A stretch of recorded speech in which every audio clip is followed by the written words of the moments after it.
Good evening, everyone. Welcome to Brands Hatch and the much anticipated finale of the first ever British Formula 4 iRacing trophy. 2 races coming your way this evening that will decide the champion at the end of what has been a hard-fought season. And it all boils down to 2 drivers, both driving for Fortec Motorsport, Chris Lulham and Luke Browning, who have dominated the campaign so far.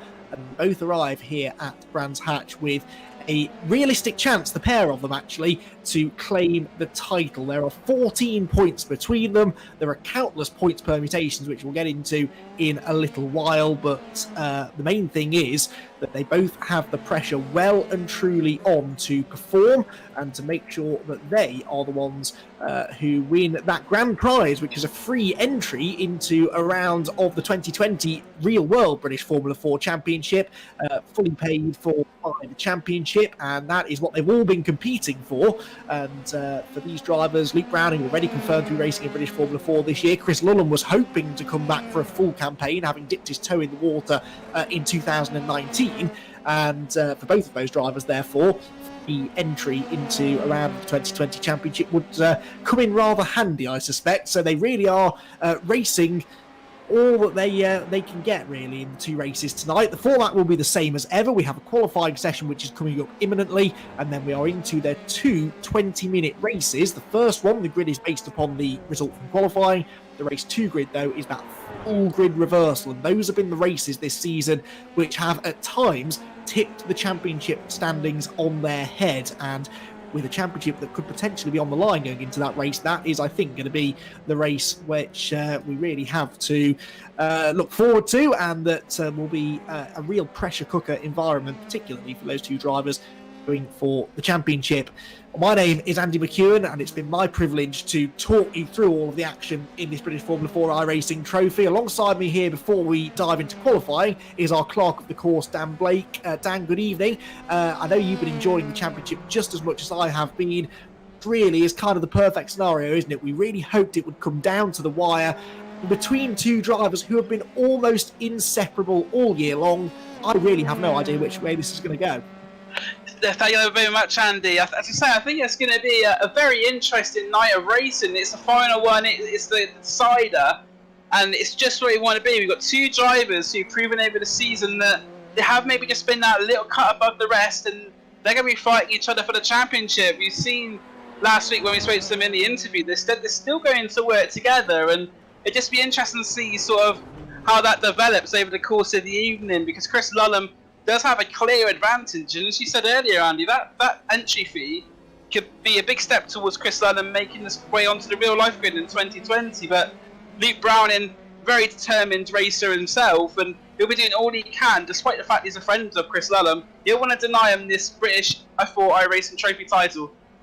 Yeah, absolutely, and I do think that, though, that teamwork that's been going on might just go out the window some point during tonight's two races, even if it's not right at the start of race 1. But I think at some point they're going to have to put their teammate status aside and just go after it. I think if it boils down to that last race decider, it will absolutely be an all-out war, really, between the two drivers as they try and claim the championship. Well, before we dive into tonight's action from the majestic Brands Hatch Grand Prix circuit, let's remind ourselves of what happened a week ago when we were at the Silverstone International Circuit, a completely different venue. The big, wide, flat, open spaces of the Silverstone International Circuit provided arguably some of the best racing of the season so far.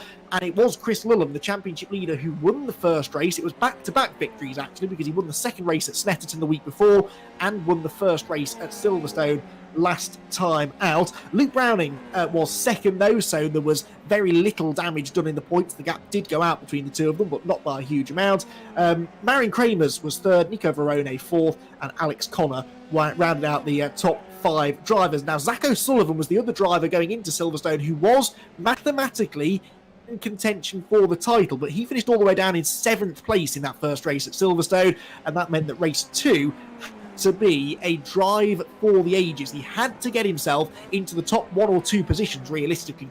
Hopes alive. Wasn't able to do that. Race 2 was won by Rafa Martins, his first victory of the season. Jonathan Hoggard was second, and Alexei Nesov was in third. Big story, really, in that second race, though, regarded the championship contenders. Luke Browning only managed 4th after some late contact with Christian Mansell whilst he was fighting for the podium position. So Browning ended up in 4th position. However, he did a lot better than his other two championship rivals. Zach O'Sullivan only managed 9th, which officially now takes him out of championship contention, whilst his teammate Chris Lullum had his worst race of the season. He finished multiple laps down in 18th place after contact on the opening lap. So it was the first time that Chris Lullum had been out of the points all season long. It happened in the final race of the penultimate race meeting, and all of that means that the gap is now down to 14 points between them. Here we can see the championship standings with Chris Lullum and Luke Browning, the Fortec pair, leading the way in the points as they have been basically all season. 14 points separating the pair. Zach O'Sullivan is third, and he now really has to focus his attentions on holding on to that third place in the championship. He's on 115 points. That's 17 points clear of Marion Kramer's. So a good finish in the first race tonight should secure Zach O'Sullivan the third place in the championship over his teammate Marion Kramer's, who in turn is only 3 points ahead of Nico Verone, who is 3 points ahead of Jonathan Hoggard. So that's kind of a three-way scrap for fourth in the championship, and it could become a four-way scrap for third if O'Sullivan has any dramas in this first race of the night. Seb Priaulx there, 8th in the championship, sadly can't make it tonight. He has commitments elsewhere. I believe he's preparing to race in the virtual Le Mans 24 hours, so best of luck to Seb in that, and thanks for his support. Seb Priaulx has been one of our biggest supporters throughout the season, and I know he's really enjoyed racing in the championship. He's running top 10 in the points, despite the fact that he's had some truly abysmal luck. Only one podium throughout the season, but he's always been a real cheerleader for the championship. So thank you, Seb. Thank you to all of the drivers that have taken part over the course of the last 6 or 7 weeks or so, and we really are very grateful that they have dived straight into their to the iRacing action. We are looking forward to the show that they will produce here in the final round of the season. So qualifying then is not that far away. We've got about 5.5 minutes to go, Dan, before we jump into this qualifying session, and the story of qualifying this season, it's been Luke Browning dominance, hasn't it? He's been on pole position in each and every one of the qualifying sessions that we've had so far this season. So you'd be daft in a way, wouldn't you, to bet against him today? You would be, but Zach O'Sullivan, interestingly enough, in practice has actually put himself in between the two Fortec cars. So he's on a massive accident as well there. It's coming out of Dingle Dell. You're hoping not to repeat that in the race, but Zach O'Sullivan is between the two Fortec drivers, and Jonathan Hoggard not too far away either. The top 4 or 5 separated by 3/10 so far in this practice session. You say Luke Browning probably is a favourite, but I think he's going to be given a lot of hard work to do it by the likes of O'Sullivan, Lullum and Hoggard, and Luke Whitehead as well putting in a good display in practice. He's currently 5th. Luke Whitehead's not raced the whole season with us, but has shown some real pace. Yeah, absolutely. He was in contention for top 5 finishes at the last couple of rounds. It hasn't necessarily worked out as well. Or in fact, no, I tell a lie. He did have a podium, didn't he, in race 2 at Silverstone last time out. So yeah, definitely Luke Whitehead has been impressing. Now, Luke Browning has, as I said, scored pole position every time so far this season. One thing that really interested me, though, that across all of the first races, the race ones, if you like, of the season so far, he started ahead of Lullum every single time. He's actually scored 19 points less than Chris Lullum across those 6 race ones that we've had so far this season. So it goes to show that qualifying is important, but if you can't get off the line well, and if you can't hold the pack off in the early stages of the race, if you're going to get yourself caught up in dramas maybe as well, really qualifying on pole position makes absolutely no difference. And it is interesting to me, Dan, that Browning, despite the fact he's dominated in qualifying, hasn't actually been able to convert that into race 1 victories all that often. Yeah, but Luke Browning, he's not been able to get the victories, but he's got the consistent finishes as well, which is why he's in a similar position as he's in now, where he's not far at all behind Chris Lullum. And as we go into the qualifying session, I think Luke Browning, if he can get that pole position, it'll give him a little bit of a psychological edge going into the first race, because he knows he has to be in front of Chris Lullum on at least one occasion tonight. If Lullum has a bad result in the first race, it's going to be a big race too. I'm really looking forward to that second race, because if we have a bit of a shock in the first race, it means in the second race it could be even closer than ever. But Luke Browning, even though he hasn't been taking the victories, he has been a really consistent driver so far. Yeah, the simple maths basically, if Chris Lullum were to win the first race, which he has done on a few occasions already this season, then Luke Browning has to finish on the podium. If Browning is off the podium and Lullum wins the race, Lullum is the champion, provisionally at least. So that's the first target for Browning. He has to be on the podium. On the podium, then it is guaranteed to go down to the final race of the season. We're following Alexei Nesov now, the Russian driver, coming down the hill to Hawthorne Corner. He was a late entry into the championship, but has really caught everybody's attention. He's had 3 podium finishes already this year, all of them third places. What do you think his chances are, Dan, of improving on that third step of the podium tonight?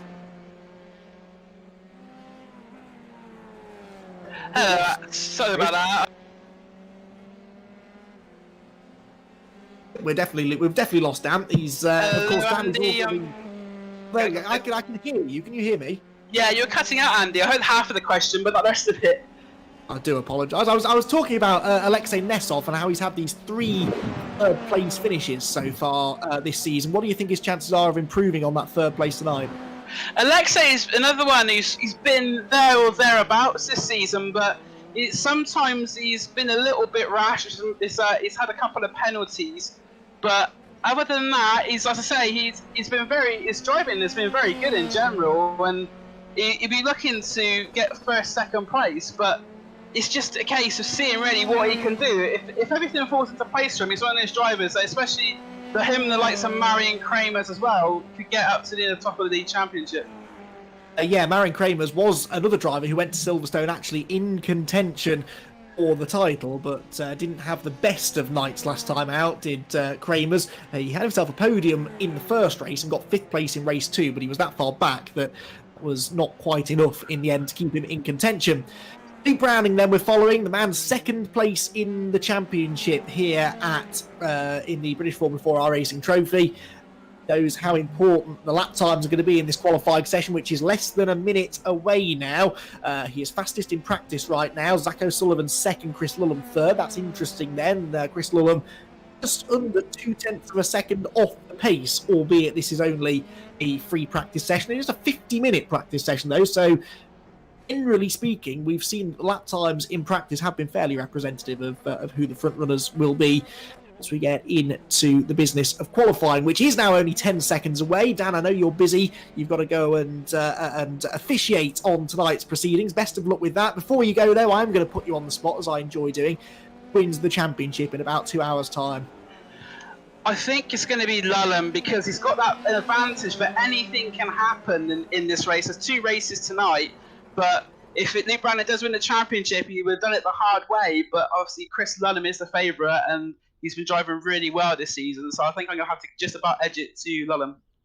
There you go then. So Dan Blake has put the mockers on Chris Lullum, I'm sure, already at the start of the night. But Chris will be happy that he's got people saying that he is the favourite for the title. Thanks, Dan. We may be checking with you again later on in the night. But for now, we are about to move in to the all-important qualifying session, a 4-lap or 10-minute session. So they've got 10 minutes and they can set a maximum 4 flying laps. And Luke Browning, the man we're watching now on the screen coming through Paddock Hill Bend, has yet to be beaten in qualifying. It's 6 for 6. 6 qualifying sessions, 6 pole positions. But on 5 of those occasions, it has been his teammate Lullum who has shared the front row of the grid with him. The only time that Lullum was not on the front row all season long, interestingly, was here at Brands Hatch on the Indy circuit, when we visited the Indy circuit for the 2nd event of the season, and Chris Lullum only managed 4th on the grid that time around.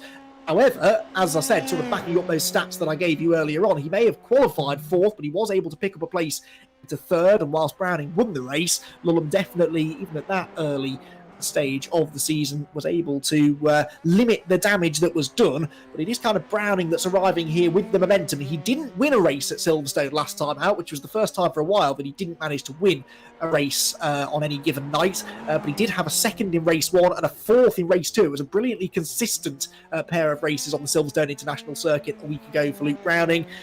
Now he really needs consistency to go out of the window. He's got to try and win this first race. Remember, for winning a race, you score 25 points. For finishing 2nd, score 18. That's a 7-point swing between 1st and 2nd in each and every race. So He's only 14 points behind. It doesn't take a genius to work out that if he wins both races, then he guarantees at very best it's going to be a tie between the two of them.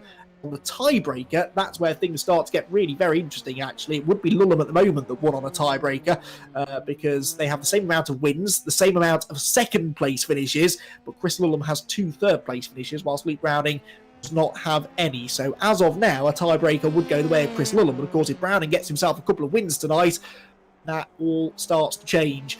Browning then onto his first flying lap of the session now. It's a reasonably lengthy lap here, 2.3 miles, the Brands Hatch Grand Prix circuit, so he should have decent temperature in the tyres already, but we have seen generally that the quicker lap times have come on laps 3 and 4 sometimes, but certainly lap 3 I think is the best time for the tyres. That's where they really have a lot of grip.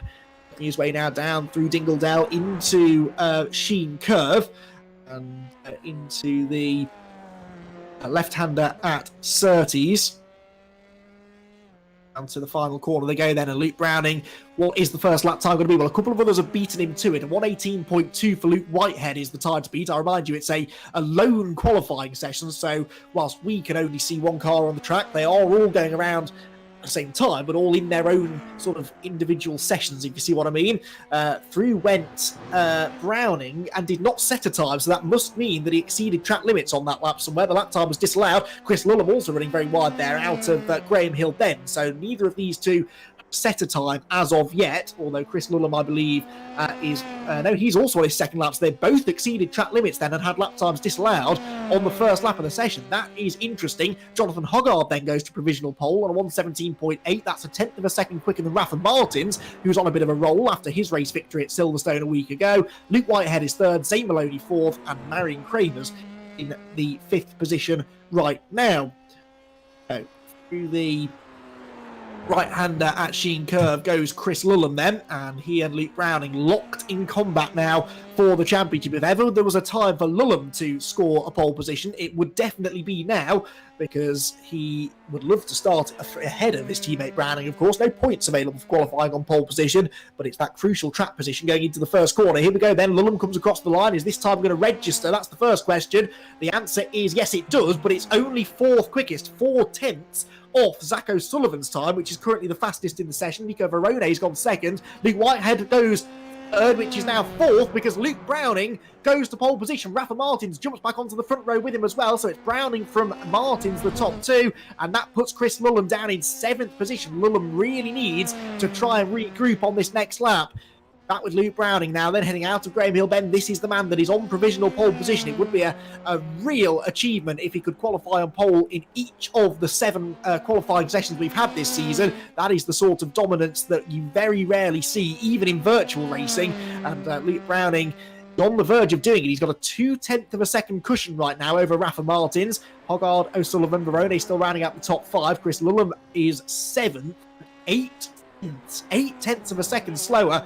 Luke Browning, you have to imagine he made a mistake somewhere, or maybe he was a bit cautious because he'd had that first lap time disallowed. But Luke Browning, as he must do, is throwing caution to the wind. He is pushing on here and trying to improve again on what is his 3rd flying lap of the session. He gets out of Surtees down towards the final corner. He and Chris Lulham both going to cross the line pretty much simultaneously. Lulham is fractionally ahead. His lap time will come through first, and it goes second. Chris Lulham goes onto the front row of the grid. He's still a 1/10.5 off Luke Browning's time, but he is at least to the outside of row 1. Browning improves again to a 1:17.0, and Jonathan Hoggard splits the 2. So Jonathan Hoggard gets himself into the mix now. The Fortec drivers all running strongly tonight. Browning on pole, Hoggard second, and Lulham back down to 3rd. It's not quite as bad as his qualifying effort on the Indy circuit earlier on this season, where he qualified 4th, but Lulham really did not want any cars between himself and Luke Browning, because if Browning can get that victory in race 1, that will really put some pressure on Chris going into the championship decider later on tonight. As we watch Luke Browning then heading down the hill, he's on another flying lap now. This will be his final lap of the session. Apologies, by the way, if a few of you have experienced some technical issues on the Formula 4 YouTube channel. I believe that we're up and running again now, but apologies if you missed the very start of the broadcast. You didn't miss much. We had 10 minutes of practice, and now we're into the really important qualifying session here that will decide the grid for our first race of the evening. And Luke Browning and Chris Lulham just 14 points apart. Browning needs to try and get that pole position and try to convert it into a race victory. Right, Lulham's about to complete another lap. He's dropped down to 5th now because O'Sullivan and Verone have both improved, and Lulham's latest lap time did not see a further improvement. So Lulham has completed the session down in 5th, and Luke Browning goes quicker again. Luke Browning with a 1 minute 16.84. Jonathan Hoggard goes 2nd, and that pushes Lulham down to 6th. This was not in the script for the championship leader. Chris Lulham could be on for, well, he's going to be on now for his worst qualifying effort of the season, and it's coming at the worst possible time, the final qualifying of the season. And, well, Chris Lulham in 6th position is going to struggle now to take the necessary points out of Luke Browning, who is on pole position. I don't think we're going to see many more improvements. Jonathan Hoggard is 2nd, Rafa Martin's 3rd, Zach O'Sullivan in 4th, Nico Verone 5th, and Chris Lulham in 6th position, with Zane Maloney 7th, James Headley we're following now. He's on his final lap of the session. He's in 8th, and pulling his 9th.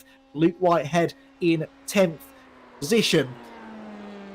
Oh, this is going to be really, really intense now. Luke Browning has a golden opportunity here to take the points. He could even take the championship lead away from Chris Lulham. If Browning were to win the race, Lulham would have to be somewhere inside the top 4 or 5, I reckon, in order to... I think you'd have to be inside the top 4 in order to hold on to the championship lead. So we were saying at the start of the night that it was Browning that, as a bare minimum, needed to be on the podium to keep his hopes alive. All of a sudden, the pressure is on Chris Lulham. Here comes James Headley across the start-finish line. Then can he improve on 8th position?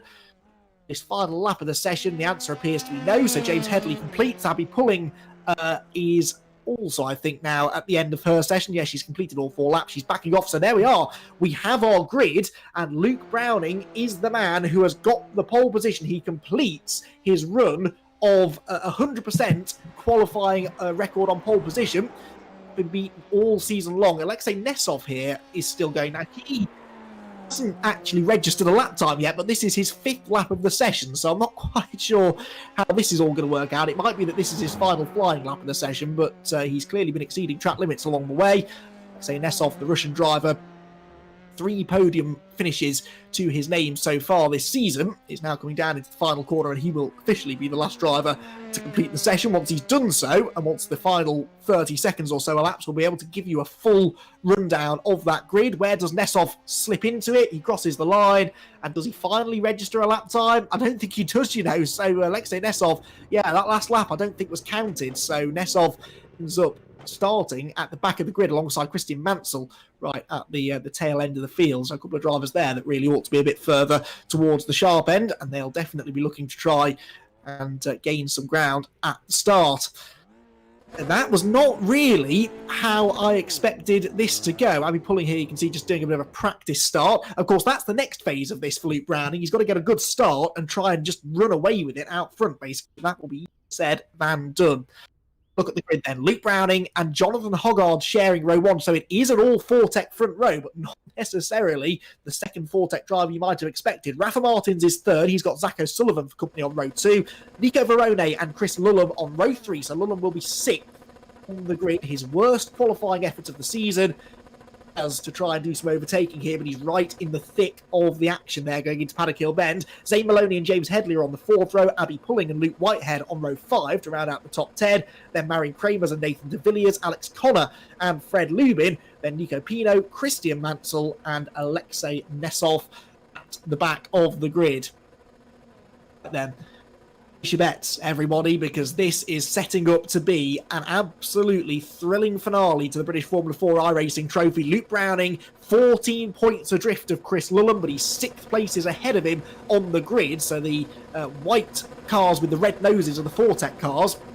There, the 3rd car on the outside, the right-hand side of our screen, is Chris Lulham, the championship leader, right in the midfield. That's where things can go wrong. That's where contact can be made. That's where damage can be done. And the one thing you really can't afford here is a non-finish or having to limp round to the pit lane with damage. That would hand it on a plate, surely, to Luke Browning.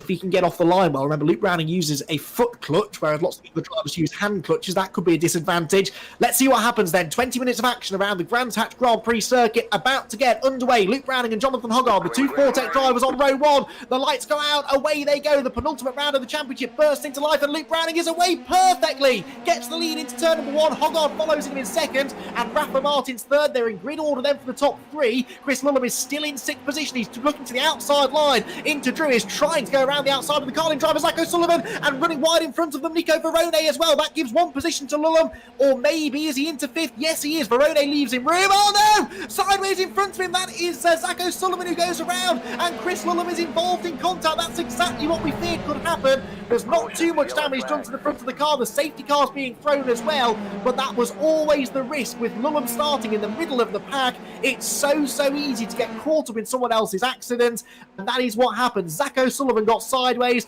as he was gathering it together. Lullum ran into the back of him, and now we have to wonder what damage has been done to the front of that Fortec car. Absolutely no damage to the other Fortec cars, though. Luke Browning and Jonathan Hoggard running 1-2. There was contact further back, by the way, there with Marion Kramers ending up off the road. So unfortunately, I think that might have been Nathan de Villiers he was involved with. But then when they got down into Graham Hill Bend, that is where it all went wrong. I'd be pulling with a spin as well coming out of paddock. So there were a few drivers went around at the very start of the race. So I'm keen to see what happened between Zach O'Sullivan and Chris Lullum as they went through Graham Hill Bend. Here we go. So O'Sullivan goes up the inside of Verone, place gain. Lullum is doing the same. Verone lets Lullum through, but then O'Sullivan just gets sideways, and I think he hits the brakes to try and stop the car sliding. Now, did he hit the curb? Let's see. Get another look from another angle here. Does he hit the curb too hard? No, he loses the rear on the way in. So just cold rear tyres. He turned into the corner, and oh my word, that was a big hit there. Crucially, by the way, Chris Lullum has just headed for the pit lane. So Chris Lullum has taken the advantage of the safety car here to make some repairs to the front of his car. He's coming in to get those repairs made because of that contact that he had with Zach O'Sullivan. You can see the damage to the front wing. It's been bent on both sides. So Chris Lullum with quite a lot of front-end damage. Must be cursing inside his sim rig there. We're on board with Chris now, who I think is back out onto the track. Yes, he is. So Chris Lullum back into the race. And I don't think he lost a lap. He didn't. He's still on the lead lap critically. So Chris Lullum then is in 14th place. Only score points down to 10th. So that's his first objective, get into the top 10. That should be doable. All the time he knows that Luke Browning, his big rival, is out at the front of the field. I'm a firm believer in momentum when it comes to racing, and I really think that second half of the season you want to be finishing with a flourish, so to speak, and Luke Browning definitely has better momentum coming into this race than Lullum. Lullum has won 2 of the last 3 races. The most recent one, he finished in 18th place. First time he's been out of the points all season long. And sometimes that can just carry over into the next round. It starts playing on your mind. You start worrying about whether it's going to happen again, whether it's not meant to be. Some drivers maybe a bit more superstitious than other. Sullivan, I would recommend, Zach, that maybe you head to the pit lane and get that fixed, because the car is crabbing its way down Pilgrim's Drop. There's no rear wing. The rear suspension is clearly out of kilter, but Zach O'Sullivan has, for some strange reason, decided not to use this safety car to come into the pit lane and repairs. He's holding up Abby Pulling now, who's trying to catch up to the rear of the field. She has been in the pits, and O'Sullivan spins now, coming through this field. Yeah, O'Sullivan's definitely going to have to come into the pit lane, I think, to get those get that damage repaired. He's not going to get he's not going to be able to get through here, I don't think, without getting that damage fixed. So Zach O'Sullivan then is being given the meatball flag. He's been given the black and orange flag, saying that he has to come in to get that repaired, which I think is a sensible decision, or in all honesty. Sullivan then continues his way. The lights, though, are out on the safety car, so we're going to go racing this time. So just to set things up for you right now, as things stand, Chris Lullum would be scoring 0 points. Luke Browning would be scoring 25, and that would give him an 11-point lead in the championship going into the final race of the season. So it is all now about what Chris Lullum can do. How many points can Lullum score? Assuming, of course, Browning holds on to the race victory, but Browning is in a good position here. He's got his teammate behind him, Jonathan Hoggard, but then in third position, Rafa Martins as well. The first of the... so Martins is the first of the Arden drivers. third place. Then Zane Maloney, who makes a welcome return to the championship here. So Zane Maloney had to miss the previous round. He was travelling at the time, but he's back with us now for the championship finale. He's in 5th position, Veroni in front of him and James Headley just behind him.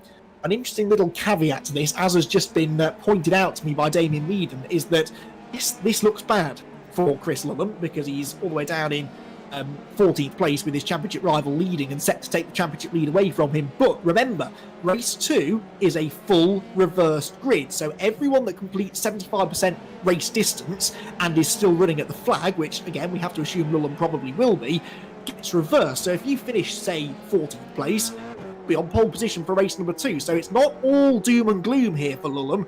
It definitely isn't ideal. I think he'd have much rather won the race or finished on the coattails of Browning and then had them both having to work their way through the field in race 2. But yeah, this might not be over for Lullum. That reverse grid might just save him for the second race later on.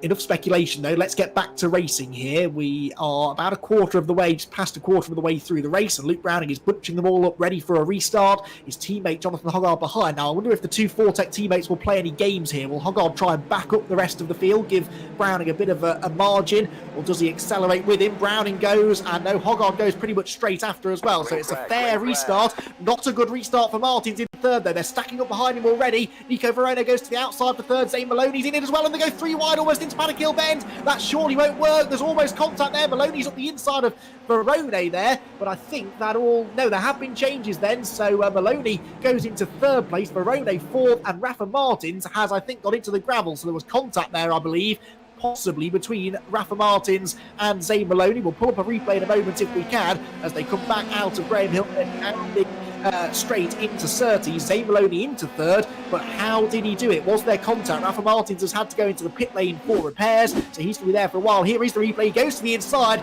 and that was never on. Unfortunately, a big impact there for Rafa Martins. The car is an absolute write-off. I wonder he's had to fast track to the pit lane, so there was definitely contact there.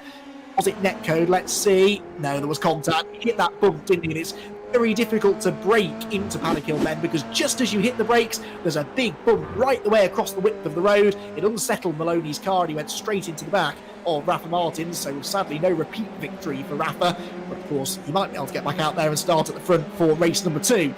What progress is Chris Lullum making? He's gained 1 position. Of course, that was at the expense of Martin, so he's not actually overtaken anyone yet. And part of the problem is that the drivers around him are quick. Alexei Nesov in front of him, he's been on the podium 3 times this season, so this is not going to be an easy overtake. They're both getting stacked up a bit here behind Nico Pino. Nesov moves to the left-hand side, Lullum goes to the inside, and he's going to go through. That was a nice move. There's a car running wide in front. That's Christian Mansell. So Christian Mansell could be losing ground here. Nico Pino goes up the inside. Chris Lullum tries to as well. Is there going to be room left? Just about through the apex of the corner. But Mansell's on the inside. No, through goes Lullum. So Lullum up another place now into 10th because a couple of cars pitted. So he's actually got himself into the points. Oh, up the inside of Nico Pino down the Cooper straight. That was aggressive stuff. But oh, he's lost it. Chris Lullum goes around. There's contact with Pino. They're both into the gravel trap and into the tyre wall. And that was the risk that Lullum was taking. He had to get his elbows out. He had to start pushing and trying to move through the field.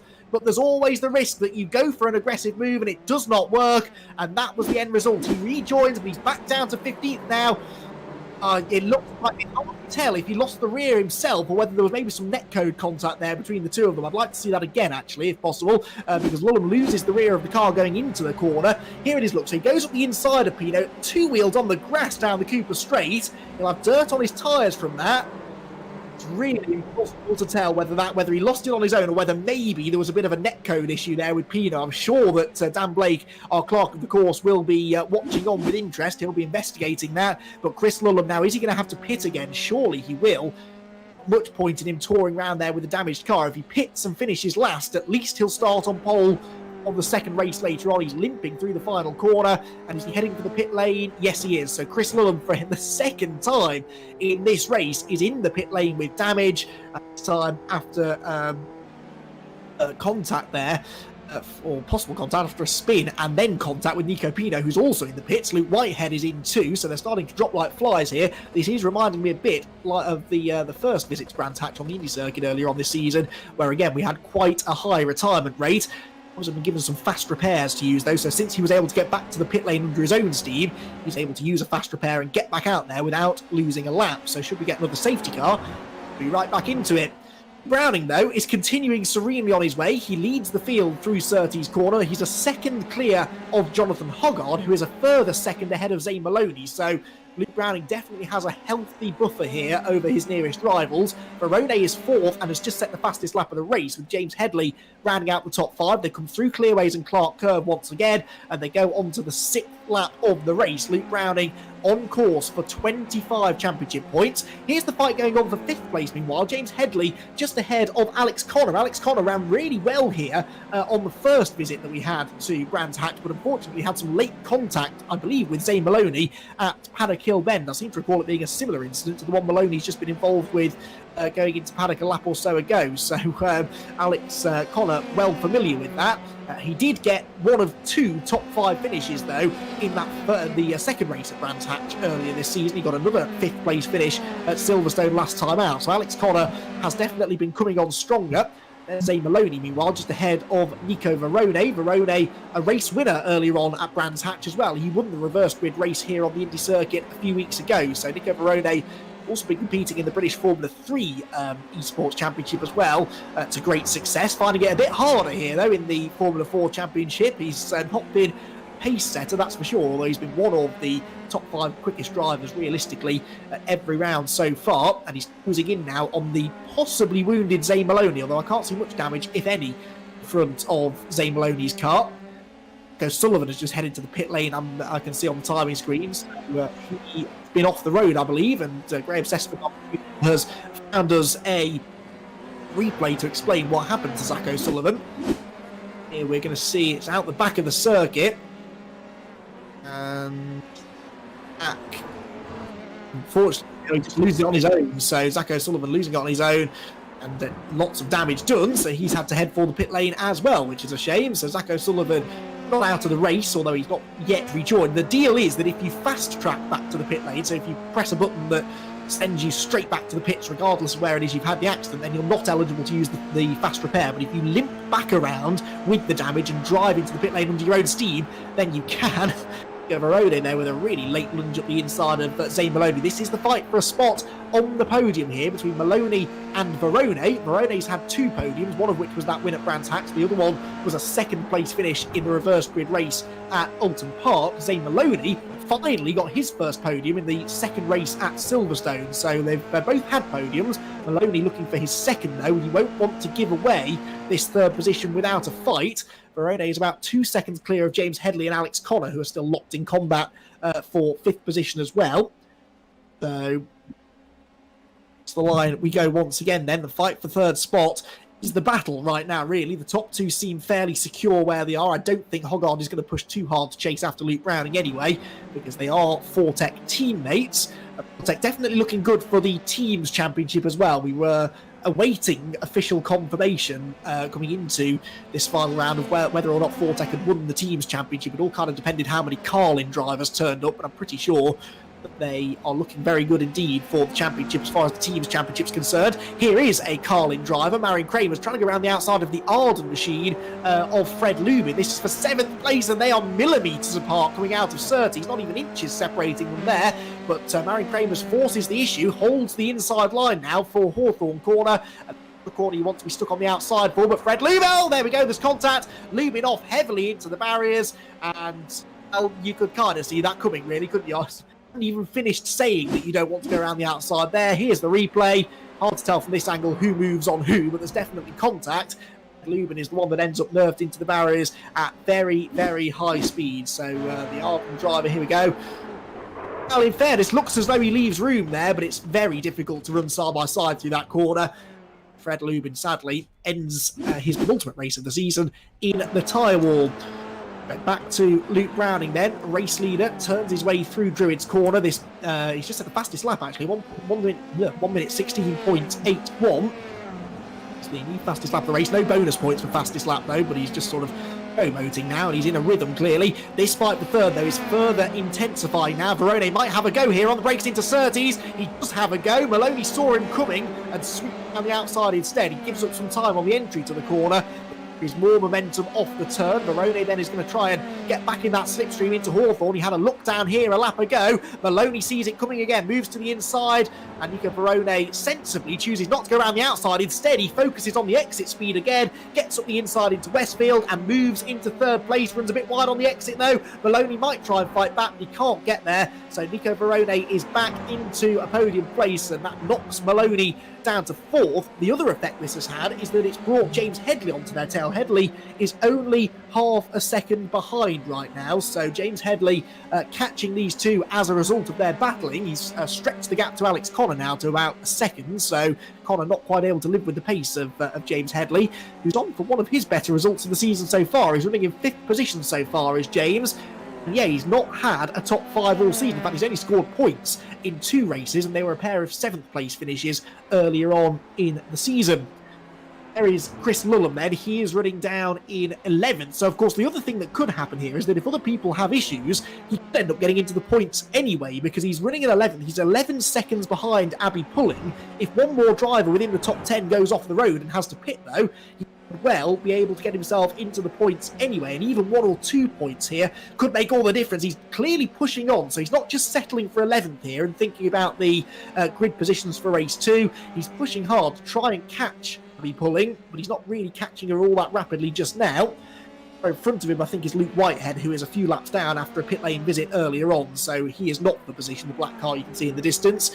News for Fortec, though. I have now had it officially confirmed to me by Damien Meaden that Fortec have wrapped up the team's championship. There are not enough Carlin drivers entered into this final round that they could possibly outscore Fortec. So Fortec at least know that they've got the team's championship in the bag.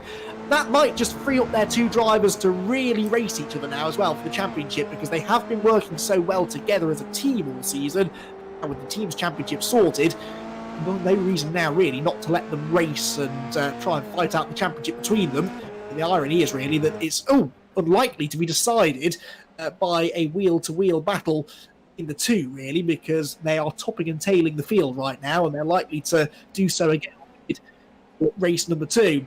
We're into the final few minutes of the race then, under 3 minutes left to go, and we're following here that group of cars fighting for 3rd, 4th, 5th and 6th. Third place, the red car, Verone. The blue and yellow in 4th is Zane Maloney. The grey car is James Headley. And then the red and white Arden car is Alex Connor at the back of the train. 4 different teams here as well, because remember, Nico Verone is an independent driver, a privateer driver, definitely the highest placed of the privateers in the championship this season. The next best privateer is Alexei Nesov, who is 7th place in the championship, despite having missed the first couple of rounds of the championship. The right-hander at Westfield into 30's corner, and James Headley starting to look more menacing now in the wing mirrors of Zane Maloney, who was the champion in the 2019 British Formula 4 Championship. Sealed the deal in a dramatic finals day here on the Brands Hatch Grand Prix circuit, so he knows all about wrapping up titles around this particular 2.3 mile racetrack. In championship contention today, but as I said, there was this interesting battle going on for 3rd, 4th, 5th and 6th in the championship between O'Sullivan, Kramers, Verone and Hoggard, and it's Hoggard and Verone, the 2 that were furthest back in that group, who are doing the best right now, because you've got Verone up there in 3rd, Hoggard running 2nd, but then for O'Sullivan and Kramers, they've had definitely different fortunes, haven't they? Kramers is only 7th, and O'Sullivan down in 13th isn't going to score anything, so Zach O'Sullivan, who is 3rd in the points, could lose that 3rd place, or at least be in danger of losing it going into the final race based upon these results. I'll try and get the maths done between races as far as might be 3rd in the championship. It's not just the overall championship that's worth fighting for here, although that's what the big prize is up for, that free entry into a round of the 2020 British Formula 4 Championship. The battle that is going on behind them in the championship for pride, if nothing else, is still definitely worth keeping an eye on. Pino, I'm seeing, has been given a drive-through penalty for the contact with Chris Lulham. So it was obviously decided that Pino did hit Lulham at Surtees, and that's what spun the championship leader off the road. So Nico Pino has been given a drive-through penalty. It matters little. He's already a lap down in 16th place, but just a message from Dan Blake, our clerk of the course, that it was spotted and appreciated, and he's been given a penalty as such. That, I'm sure, will be not that much of a relief for Chris Lulham. It doesn't help him at all. The damage is still done, but there's every chance that Lulham could still bounce back in that second race. One thing we do know pretty much, though, is that this is likely to go down to the wire because Luke Browning is on his final lap of the race now. He's on course for those 25 juicy championship points, and his teammate and championship rival Chris Lulham doesn't look likely to get into the top 10 now, so the gap will be 11 points provisionally heading into the final race, and it will be in Browning's favour, but he will be starting deep in the field. Lulham will be somewhere towards the front. He might not be right at the front of the grid. I think Lulham's going to be starting somewhere around where he started this race, so they're both going to be in the danger zone, really. But this was the first objective for Luke Browning, really. He had to try and win this first race, and that is what he is about to do. This will also crucially break the tie break between himself and Chris Lulham. He will have one more win now than his championship leader, and he'll lead the points into the final race of the season. Luke Browning wins it then at Brands Hatch. Second place for Hoggard. It is a Fortec 1-2. Not the first time we've seen that this season. Nico Verone is third, and fourth place does go to Zane Maloney. James Headley was fifth and Alex Connor sixth, and all the places changed at the end, although they were pretty close to each other at the checkered flag. Marion Kramer seventh. Christian Mansell was eighth from the back. That was a good drive. Ninth place for Alexei Nesov, and Abby Pulling rounded out the top 10. Here is Chris Lulham. I say Pulling was rounded out the top 10. She hasn't actually got to the flag yet. She is still 7 seconds ahead of Chris Lulham. The gap has come down by about 3 or 4 seconds, actually, since Lulham came back out onto the track, but just didn't have enough time, ultimately, to catch Abby, who is now coming across the start-finish line. So Pulling classified in 10th, Lulham classified in 11th, and will not get any championship points. That is 2 races in a row now that Chris Lulham has failed to score, and only 2 season which he has failed to score anything. So that is, again, that momentum just starting to shift maybe now back in the favour of Luke Browning. As the result then of our penultimate race of the season, where have these last 7 weeks gone? Luke Browning with the race victory then, Jonathan Hoggard in second position, Nico Verone in third, Zane Maloney fourth, and James Headley rounding out the 5 with Alex Connor 6th, Marion Kramer 7th, Christian Mansell in 8th, then Alexei Nesov was 9th, with Abby Pulling taking the final championship point in 10th. And Chris Lulham was 11th, doesn't score any points. Zach O'Sullivan 12th, doesn't score any points. So those two who were first and third in the championship, respectively, is both losing out. Then it's Nathan de Villiers 13th, Rafa Martins 14th, Fred Lubin 15th, Nico Pino 16th, Luke Whitehead in 17th. Although I'm hearing now Nico Pino has been disqualified from that race because he didn't serve his drive-through. So I mentioned a few laps ago he was due to serve a drive-through penalty. He didn't serve it, and so he has been eliminated, or disqualified, I should say, from the race result. So all of that sets us up rather nicely, I think, for that second race later on. As I said, provisionally, it looks as though an 11-point advantage will go the way of Luke Browning, but with the reversed grid, it's not over yet. It's going to be a matter of survival, I think, for both of those two. They've just got to stay out of trouble and make progress at the same time as well, which is easier said than done. Be a really, really intense start to our second race and the final race of the season. But our top 3 drivers are with us now. Luke Browning joins us here on the podium. Well, Luke, that was exactly what the script set out for you, really, didn't it? You qualified on pole position again, you led off the line, and you won by 2.5 seconds. You made it look easy. Yeah, I mean, that was quite a chilled out race for me. That so got something stuck in the back of my throat. Just went down. All right. Yeah, no, that was a good race. Well, for me anyway. I know. I think Chris is that, it's really, really unfortunate she's been taken out there. So yeah, I'm not quite sure what the championship standings are now. But I might be leading. I'm not sure. Going into the last race, but obviously he'll be starting away ahead. So the second race is always a roll of the dice. So yeah, but it's very exciting. It's come down to the last race for everyone. And yeah, I think I can't really wait to get it started. We've got you visually about 11 points ahead, and that isn't actually now being confirmed to me. So you're 11 points ahead of Chris coming into this second race. But of course, the flip side of that is that you now start a long way behind him. He finished 11th in that one, so he's going to be 10 places ahead of you. You don't have to beat him, but you do have to stay out of trouble, don't you? So what's the game plan going into this second race? Yeah, I mean, say if he finishes first, I have to finish third, don't I? So yeah, as long as I've got to finish sort of within 2 places of him, and then that sort of increases times every 3 as he goes around the grid. But yeah, I mean, anything could happen really. It's the same situation. I think I can't remember, was it Silverstone halfway through the season, and yeah, I don't know. I'm a little bit anxious to just get this race out of the way, and then yeah, we'll sort of see what's going on. I can't really get my words together at the moment. I was going to say, you do, for the first time all season, sound a little bit nervous. We've said all along that this might not be, the cars might not be real, but the racing very much is. And actually kind of refreshing to hear a few nerves in your voice, because this really matters. It's a free entry into a round of the championship, and there's a lot of pride at stake as well. Exactly, yeah. This is the inaugural Sim Championship, and it's getting ever bigger. I think people will look back on this and be like, wow, that was the first year ever that it was properly taken into production properly. And yeah, so it'd be an extreme achievement to win it. If it's me or Chris, or it'll be it'd be incredible achievement. And the entry into one of the rounds is incredibly useful as well. I think it's equal to about 1,800 quid, to put that into perspective to the viewers. So it's certainly worth sweating about. Well, I'm sure you'd much rather be composing yourself than sat here napping to me, but hopefully we'll be talking to you again after race 2. Best of luck for the finale. Cheers, thank you very much. I mean, then your race winner and championship leader going into the final round of the championship. Second place for Jonathan Hogarth, that one. And Jonathan, pretty uneventful race for you, but actually, given some of the shenanigans you've been involved in this season, I bet that was a bit of a relief. Yeah, a bit of a better qualifying, that one. Managed to pull it out of the bag and get on P2, and then it was just a case of not being too crazy when the safety car came out. Thinking about just sticking behind Luke, because it's going to be pretty impossible to try and overtake anyway, and he's so fast that he's likely going to try and pull away, which he did do. So yeah, it was a good race.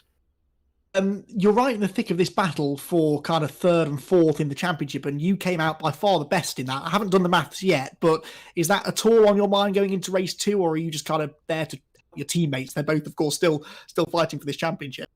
Yeah, I think I'm not really too focused on the championship at the minute. I think it would be great if we could get 1, 2, 3 in it, but I think it's just going to try and avoid the carnage that's most likely going to happen in this next race, starting from the back. There's going to be most likely going to be a couple of spinners or something like that, so it's just working my way around it. Best of luck for it anyway, and nice to see you on the podium again. That's your 4th podium visit of the season, and 3 of them have come in the second half of the year as well. So you're definitely on the up in the second half of the season, and let's see if you can get another one in race 2. Thank you very much. Thank you. Hogarth then gets himself on the podium once again, and coming home in 3rd, Nico Verone, who joins us again on the podium as well. Nico, we haven't seen you on the podium for a while. I think it was Alton Park the last time that you got into the top 3. You really had to fight for that one as well. Zane Maloney was not an easy man to overtake. Hi guys, yeah, it was a really difficult race. On qualifying on my last lap, that it was the best one, I made a mistake, so I qualified P5, but I could make it into the top 3. And then in the start of the race, I managed to do a good start, get into P4, and yeah, then the safety car came out, and I had a good restart. But in the first corner, I think Maloney hits Martin, and he went like in front of me. I was very lucky that he didn't hit me.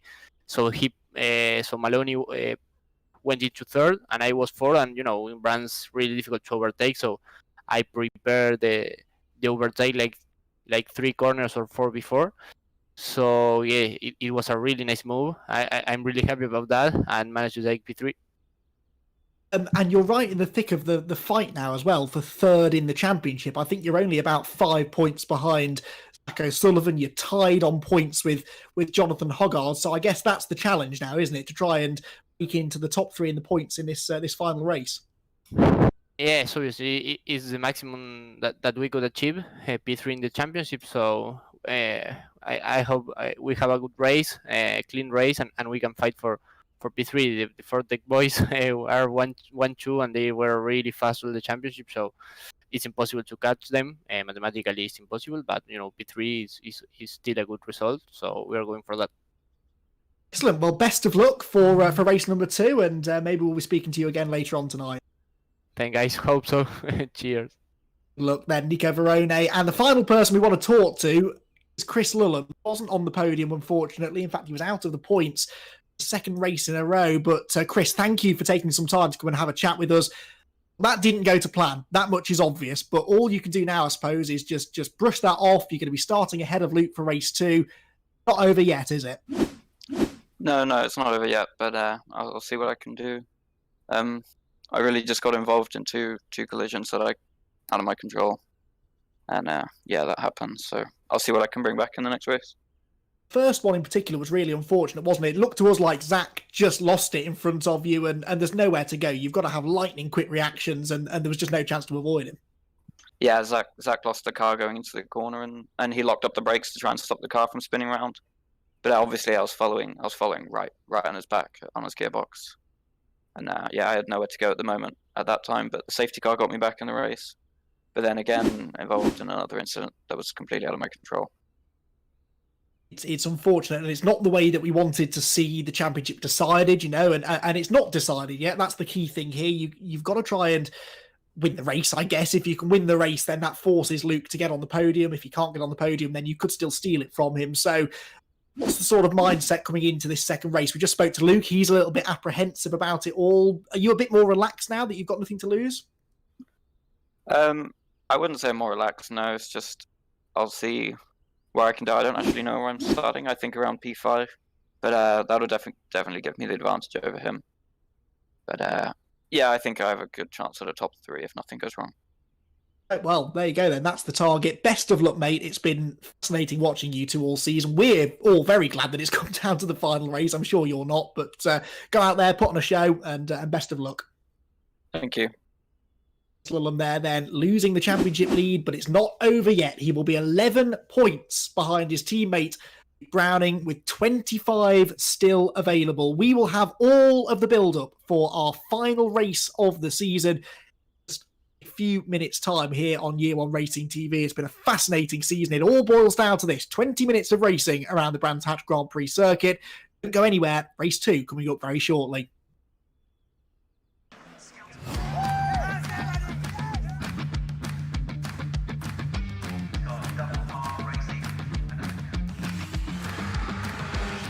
The team at Momentum Social has a strong history in the Toka paddock, and this is our second season working with the British Formula 4 Championship, providing video and creative services. As the first rung on the ladder towards Formula 1, the British Formula 4 Championship is pivotal in the young driver's racing career. Working with the championship, we wanted to give fans an exclusive look into what a race weekend is like from the driver's perspective, with behind-the-scenes access and exclusive content.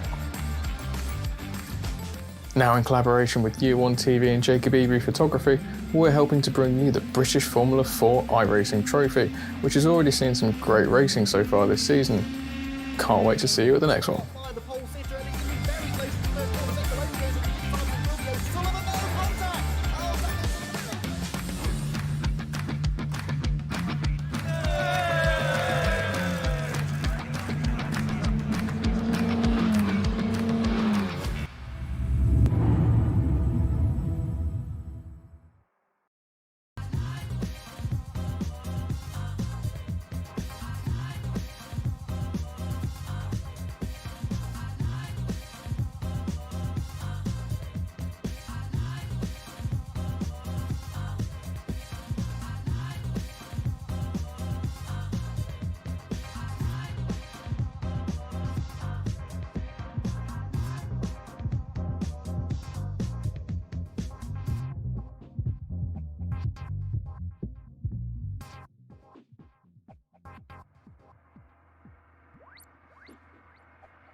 Welcome back, everybody. You can feel the tension in the air here as we prepare for the final round of the inaugural British Formula 4 iRacing Trophy. Brands Hatch Grand Prix circuit. The sun is setting on the Kent racetrack. It's also setting on what has been a hugely successful first ever season for the British Formula 4 iRacing Trophy. They said all along they were sort of dipping their toe in the water as far as this whole esports iRacing thing goes, and I think generally speaking the feedback has been brilliant. The support has been excellent for all of the drivers and teams, and who knows, we may see some more Formula 4 iRacing action in the very near future. For now though, we are focusing on the very, very near future. The next half an hour or so will decide who wins the championship. Either Luke Browning or Chris Lulham will walk away from this next race as the champion. They will walk away with a free entry into a round of the 2020 British Formula 4 Championship, which, as Luke Browning was telling us, is worth about £1,800, which is not a small amount of money. And they are both drivers that were looking to race in the championship this year as well. So that will be a really, really worthwhile prize for both drivers, and of course the pride of winning the first ever one of these British Formula 4 iRacing trophies. I'm joined for probably the final time this season by Damien Meaden, the Media and Public Relations Manager of the British Formula 4 Championship. Damien, thank you for taking some time out to join us. This is pretty much how you scripted it, isn't it? We're down to the last race. We've got two drivers who are only 11 points apart. Game on.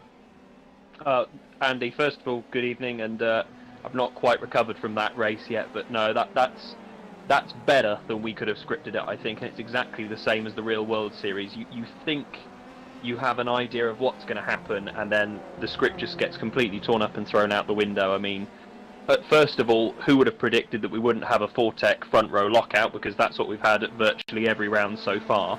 And then for Lulham to be sixth and down in the pack, would not have predicted that. And then a couple of incidents that you just can't legislate for.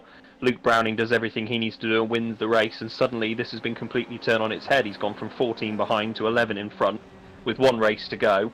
Andy's at the back and Lulham's towards the front. I mean, you just cannot write drama like this. This is the kind of thing we see all the time for the Brands Hatch Grand Prix circuit. It's been a long time host of the championship finale for the British Formula 4 Championship, so it's what we were really hoping for. It's great to see these two drivers going toe-to-toe for the championship. They've been great sports all year long. They've both been real fans of this iRacing trophy and great supporters of it, and they've been the two quickest drivers all season long. So I think whoever comes out of this next race as the champion, there's going to be no denying the fact that they deserve it. No, absolutely. I think if you were going to narrow it down to the two drivers who probably deserve to win it most, based just on the consistency, it would come down to these two. I know we've had some really great standout drives from, you know, the likes of Hoggard, from Nico Verone, Zach O'Sullivan. They've all had their moments in the spotlight, but I think if you were to narrow it down to the two drivers who have done this consistently the most over the course of the season, then I think on balance, yes, you would have to say the champion should be Luke Browning or Chris Lulham. But then when you actually narrow it down to those two drivers, it's almost impossible to pick between them who should win it. So I think, as you've been suggesting, I think whoever wins it tonight will be a worthy champion. But you know, I still wouldn't call this. I still think there's a sting in the tail left. Well, more than likely, yes, given how the season's kind of progressed from start to finish. We're going into this reverse grid race now, and an interesting stat that I worked out whilst I was doing all of my pre-event prep work for this is that if you look at the average finishing position for these two, across the whole season it's identical. They both have an average finish of 4.7. In the race ones that we've had so far this season, it was 1.6 average for Lulham, 2.8 average for Browning, so Lulham definitely had the best average finish from the first race of each meeting.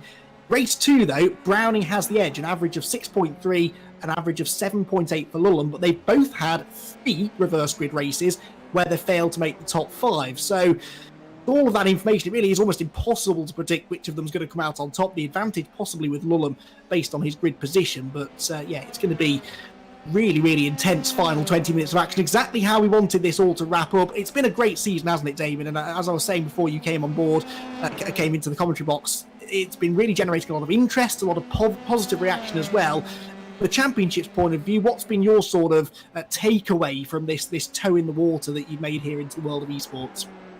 Yeah, just to address the first bit about the race coming up, I think the key for Luke Browning is staying out of trouble on lap 1, and I think that's not specific to this championship. I think across lots of the iRacing series going on at the moment, I think that's the key theme you see, is that lap 1 is chaos. So if Luke Browning can stay out of the way of all of that, make up a few positions, and then start to get into a rhythm, then I think it's about how high can he get, because Chris Dollum could win the race. If Luke Browning makes the top 3, then it's all over anyway. So I think 3rd place is really where Luke needs to aim for. To go to the second point, what has this done for the championship? It's been fantastic for us. It's really given us something to rally behind and to focus on throughout all the difficult times everyone's going through at the moment. It's given us a chance to enjoy some racing, even if it is it's not quite the same, but I have to say, as somebody who didn't really watch esports until about 3 months ago, I've thoroughly enjoyed it. I think the racing has been different in its own way, as of course it would be, but it's still kept all that same raw drama and action that we're used to seeing in the real world series. So yeah, I think very successful overall, and as I think you mentioned to everybody, it was very much a toe in the water for us, and I think it's been a good exercise, and it definitely gives us a lot of food for thought on how we could maybe do something similar in the future as well, even when we do get racing again. Yes, which will not be that far away, thankfully. We're only a couple of months away from the start of the real world British Formula 4 Championship. All looking forward to seeing how that one goes. Thanks, Damien, for all of your input throughout the season. We're going to have to leave you now, though, because we're about to get into the race. Here is how the grid looks then. Luke Whitehead on pole as a result of the reverse grid. Rafa Martin second, Nathan de Villiers and Zacho Sullivan row 2. I'll give you some headlines. Chris Lullum is 5th, Browning 14th. And they're the headlines that I can give you because we're about to go racing already. The revs are starting to rise. Up they go, away we go, and Chris Lullum has made a good start, I can tell you already, ahead of Zacho Sullivan, the man with whom he tangled on the opening lap of race 1. He's going around the outside of de Villiers for 3rd as well, and for Chris Lullum, he has to try and win this race. He's on the outside line, there's contact further back as well. Let's hope that didn't involve the championship either. Luke Browning, though, he's picked his way through it, and Luke Browning is 7th already. The safety car is out, but Luke Browning has had an absolutely demon start. He's gained himself 6 positions already, and he's into the top half of the field. It was a good start for Lullum as well, but he has not gained quite as many as his teammate has, and already the safety car out for contact further back. I'll be pulling Zane Maloney and Nico Pino, I think, have come together through the first couple of corners, and as a result the safety car has been scrambled here at the start of the final race of the season. Here's what happened. Thing on the outside, loses it. She was the car that spun into James Headley, and Nico Pino gets involved in that as well somewhere, or that might have been Pino actually that she collected. Couldn't quite tell. Headley has lost ground as well. It's 67, it is James Headley. Then, oh yeah, she goes back into the pack. Look at Headley into Verone and Maloney as well. So that's because Headley damaged, probably had limited control over the car going up the hill into Druids. So there we go. More angles of the carnage at the start. More with Verone, and yeah, look, Headley just didn't have control of the car at that point. He'd been in the barriers, he'd been hit by a spinning Abby Pulling. Unfortunately, is the end of their races. But the good news for us, I suppose, in the grand scheme of things, is that the championship contenders both got through that unscathed. The order will be, at the end of lap 1, Luke Whitehead the leader, Rafa Martin second. Could he repeat his race win, I wonder, from Silverstone in the reverse grid race last time out? De Villiers is 3rd. I'm 99% sure De Villiers hasn't had a podium so far in his limited time with us. No, he hasn't, so this could be a really, really good opportunity for him to get into the top 3. Chris Lullum, though, is 4th. Now, as we were saying earlier on, if wins the race, Luke Browning has to be on the podium. So the target for Browning is to get into the top 3. As they're running right now, what would that mean, I wonder? Because for 4th position, which is where Lullum is running right now, he would score himself 12 points. He's 11 behind. So right now, as long as Browning's in the points, which he is, will still take home the title. So the championship, as it stands, is going the way of Luke Browning. But if Lullum starts making more positions, Browning will have to do likewise. He can't afford to sit he is. And yeah, confirmation now from Damien Meaden, whose calculator will have exploded, I think, by the time this race is finished. The standings as it is now, a 5-point advantage for Browning. But Browning could still gain places, so too, of course, could Chris Lullum.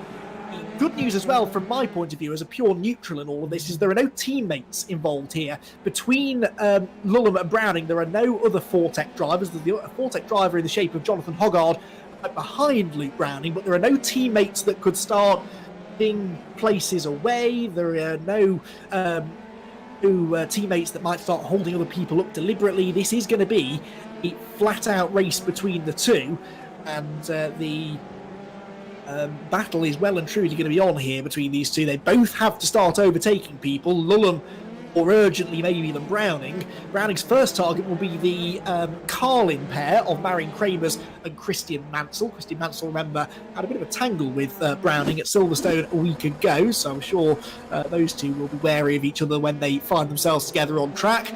There's a replay at the start, and Luke Whitehead got off the line really well. There was no real change in the order in the top three. There went Lulham, looked round the outside, settled into fourth. There was a bit of wheel banging there with Nathan de Villiers, but de Villiers hangs tough on the inside. There's the accident in the background, and Lulham did well here to stay out of trouble. Now look at that, Rafa Martins did have a go around the outside of de Villiers there, but backed out of it. Now I don't know whether the safety car had been scrambled by that point. I think it might have been. But yeah, Chris Lulham not wanting to take too many risks there at the start of the race. Right on board now with Luke Browning as well. Now he makes an absolutely excellent start. 7 places gained from where he started in this race. Started 14th, he's into 7th place already. We're seeing he just cuts his way through. He's able to take advantage of some other people getting held up through the first couple of corners, and then there's a shunt just ahead of him as well through Druid, so that worked out quite nicely. Put himself into 7th as we stand. Now, the battle that we had to watch for coming into this race was the fight for 3rd in the championship, and I've just been sent those updated points. This could not be closer. Zach O'Sullivan is currently 3rd in the championship on 115 points.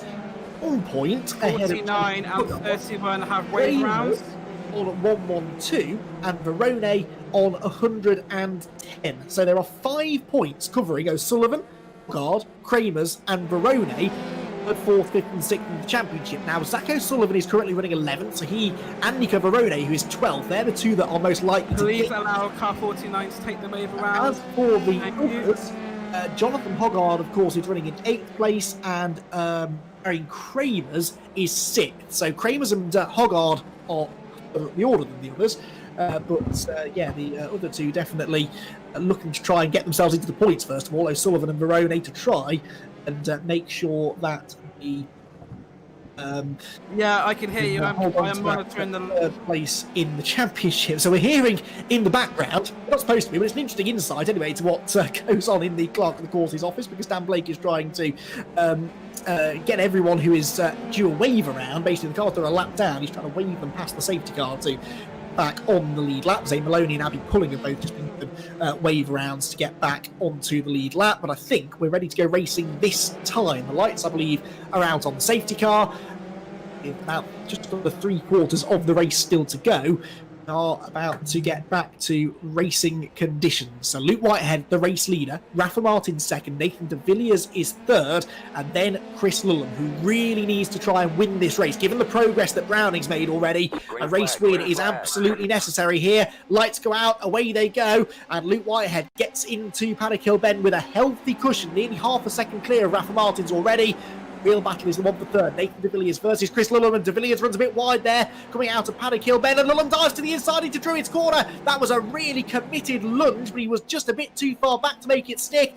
Now he's on the outside into Graham Hill Bend. This is fraught with danger. Can't go around the outside. Cuts to the inside. There's a bit of contact between the two of them. Damage to the front wing of Lulham's car. That could be crucial because it will lose him front downforce. And and around goes de Villiers. Well, what on earth happened there? De Villiers loses control through Surtees. I thought for a horrified moment that Chris Lulham might collect him. He didn't. They all got through without contact, and Lulham is now on the podium. The trouble is that, of course, that also gained his teammate Luke Browning a position as well. So actually, it's not really helped Lulham at all. He's into 3rd. Browning is up into 6th. Off the road further back has gone Alex Connor in 8th position, and we ride on board with the championship leader Luke Browning. The two Carlin drivers right in front, Marion Kramers and Christian Mansell. Kramers is directly in front of us. Christian Mansell a bit further up the road. Those two seem to be working together to try and catch the cars in front. Right now, as far as I can tell, Luke Browning should still be in the catbird seat for the championship. Will be if Lulham gains any more ground, and I think Chris Lulham will gain some more ground because he is reeling in the top 2 very, very rapidly. He's only 0.3 of a second behind Rafa Martins now, and about to start challenging for 2nd. So as Luke Browning follows the Carlin drivers through Paddock Hill Bend, his teammate Chris Lulham is about to have a go for 2nd. Here comes Browning up the inside of Marion Kramers. That's a really lovely move made into Druid's corner. He really wants Jonathan Hoggard, his teammate, to come with him if possible, but I don't think Hoggard can make it stick. So now there is a car separating those two Fortec drivers. Browning into 5th. Lum has to react, has to get up the inside of Rafa Martins into Surtees, which he does, and the Arden driver leaves him plenty of room. That was fair racing there. He will know that he's racing with one of the championship protagonists. He doesn't want to be the reason that Lulham ends up getting fired off the road. He will try and fight back, though, will Rafa Martins, down Pilgrim's Drop, but then backs off before they get to the corner. So Lulham down into second, and of course the further up the order you get, particularly once you're in the podium places, the bigger the difference in points between each position. You get 15 points for finishing third, you get 18 for finishing in second. That's an extra 3 points. If he can get the lead, though, that's worth another 7. That will get him 25, and that is when Luke Browning will have to get himself onto the podium. So Browning, I think, has to assume that Lulham might be able to win this race. He's already closing in on Luke Whitehead, so Browning is going to have to go on the attack. He needs to overtake at least 2 more cars to guarantee him the championship. As it stands, 3 points the difference. So the next overtake, whichever of the Fortec drivers it comes from, would be absolutely crucial here. Fastest lap for Chris Lulham. He was about 3/10 quicker than the race leader Whitehead that time. The gap stands at 0.8 of a second. We're on board though with Luke Browning, who is just 3 points ahead of Chris Lulham, his teammate, his season-long championship rival. He's not all over the back of Christian Mansell here, is he? Mansell's pulled away from him slightly in the first half of this lap. Drivers that had a few words after Silverstone last time out, after their contact, which in fairness didn't really benefit Browning at all either. It arguably cost him a chance to hold on to the championship lead coming into this final meeting of the season. Browning is still going to have to try and put that aside and find a way past Mansell as cleanly and as quickly as he can. Westfield they go then. Luke Browning in 5th spot right now. He's closing here. He's faster out the back of the track, isn't he? Using the slipstream to good effect as well. But where do you make the overtake? It's hard to pass out on the Grand Prix loop. The best opportunities are around the first half of the lap, and that is where Mansell seems a bit quicker. Browning is right with him, but Chris Lulham, I can tell you, has caught the race leader as well. So whilst this battle is going on, simultaneously, Luke Whitehead is coming under increasing pressure now from Chris Lulham at the front of the field. We'll see if Browning has a go here into Paddock Hill Bend. He's pulling to the outside. Christian Mansell defending the inside line. He won't go through on the entry then, but what about the exit speeds? Did he cut back up the inside? No! Mansell having none of it. He is really defending hard here from the championship leader, and this is holding Browning up. It's putting him further away from those all-important podium places. He cannot prise the door open here and find a way past Christian Mansell, who in fairness is perfectly entitled to defend his position. This would be a really good end to the season for Mansell if he can get himself a 4th place finish. He doesn't want to let Browning through, because that would also probably mean that Jonathan Hoggard came through as well. So he's going to defend this 4th position regardless of the fact that the man behind him is trying to wrap up a championship. Side by side again down towards Hawthorne. Browning having to put himself now into some much more dangerous positions than he wants to. He just can't get through, but he can't force the issue. It's got to be a clean pass. Contact now could rob him of the championship. He has to avoid banging wheels, damaging his front wing, damaging his suspension. He has to pick his moments. Right now, he is still going to take the championship by 3 points. Just needs to try and get past Mansell and set off after that podium drivers to absolutely make sure of it. And into clearways they go again. The leaders are only 0.3 of a second apart. Luke Whitehead being caught all the time by Chris Lulham. Lulham's kind of done the catching now, though, and can't quite find a way through. There they are. Look, nose to tail through Paddock Hill Bend. Now, put this into perspective. If Lulham gets past Whitehead, that gives him the championship lead. So this is a really important overtake, and that would force Browning to have to then really force the issue with Christian Mansell, who is just driving around the inside of the track. Look at the way he's holding them all up. They've been caught now by Alex Connor, Nico Verone, Alexei Nesov, Zach O'Sullivan as well. This train of cars starting to form with Luke Browning, the championship leader, right in the middle of it. Up the inside goes Alex Connor to attack Jonathan Hoggard. That's not good news for Browning either, because he could be about to lose his wingman behind him. Connor, contact there between Connor and Hoggard, and Alex Connor rattles down the barriers on the left-hand side, amazingly saves it, but loses out. Verone goes through as we've had the change for the lead. Chris Lulham has taken the race lead, and with it, the championship lead. Chris Lulham is in position now, once again, to reclaim the British Formula 4 iRacing Trophy Championship. Here's how he did it. Down into Surtees, just a really clean move, signalled it early. Whitehead saw him coming, and Chris Lulham has now gone through Where's Browning? Browning's off the road. Luke Browning's gone off the track on my timing screen. He's falling down the order. There he is. Luke Browning is off at Surtees corner, and that could be it. That could be the championship over at almost the exact moment that his teammate was taking the race lead. It's all gone wrong for Browning. Right, let's see what happens. Goes around the outside of Mansell. There's contact through Hawthorns. That loses in positions. Hogarth goes through. Verone goes through. Then Nessov is up the inside as well, and Luke Browning already then had lost some positions after a bit of contact from Christian Mansell. Then they go through Sheen Curve into Surtees. Is there further contact? Surely there is. Oh, into the corner. I just lost sight of him, unfortunately, as he turned into the corner.